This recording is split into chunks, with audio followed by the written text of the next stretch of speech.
Hi friends, good morning.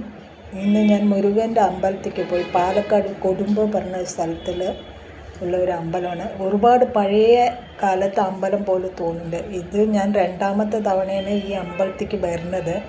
പക്ഷേ ഈ video എടുക്കാൻ സമ്മതിക്കുന്നില്ല അമ്പലത്തിൻ്റെ ഉള്ളിൽ. ഞാൻ എങ്ങനെയൊക്കെ അറിയാണ്ട് എടുത്തു. നല്ല ശക്തിയുള്ള അമ്പലമാണ്. മുരുകനല്ലേ, ശക്തി ഇല്ലാണ്ട് ഇരിക്കില്ലല്ലോ. ഞാൻ നല്ലോണം പ്രാർത്ഥിച്ചു. പുറത്തിറങ്ങി അടുത്തന്നെ സൈഡിൽ വിഘ്നേശ്വരൻ്റെയും ഉണ്ട്.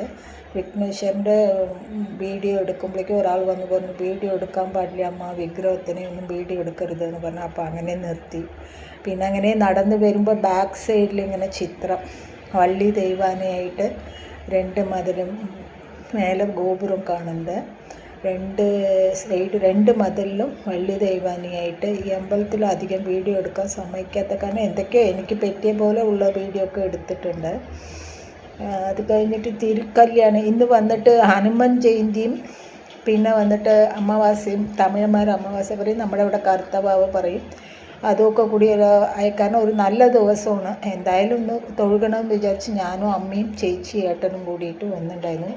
പാലക്കാട് നിന്ന് ഞങ്ങളുടെ വീട്ടിൽ നിന്ന് 1 മണിക്കൂറോളം ഉണ്ട് ഈ അമ്പലത്തേക്ക്. ഈ അമ്പലത്തിൻ്റെ എൻട്രൻസ് ആണ് ഇത്. എൻട്രൻസ് ഒരുപാട് പഴയ അമ്പലം, എങ്ങനെ പറയുക, പഴയ അമ്പലമാണ്.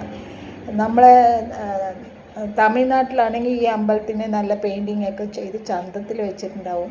ഇപ്പോൾ ഇതിങ്ങനെ വെച്ചിട്ടുണ്ട്. അതെന്താണെന്ന് കാരണം അറിയില്ല. പക്ഷെ കാണാൻ നല്ല ഭംഗിയുള്ള ഒരു അമ്പലം. മുരുകനെയും കാണാൻ നല്ല ചന്തമുണ്ട്. പക്ഷെ നമ്മളെ എടുക്കാൻ ഫോട്ടോ വീഡിയോ എടുക്കാൻ സമ്മതിക്കില്ല. ആപ്പോസിറ്റ് തന്നെ വെങ്കടാചലപതി ആണ്ടാളുടെയും കൂടിയിട്ട് ഉള്ളതുണ്ട്. ഈ വീഡിയോ കണ്ട് ഇഷ്ടപ്പെടുകയാണെങ്കിൽ ലൈക്ക് ചെയ്യണം, സബ്സ്ക്രൈബ് ചെയ്യണം, മറക്കാണ്ട് ബെൽക്കാണ്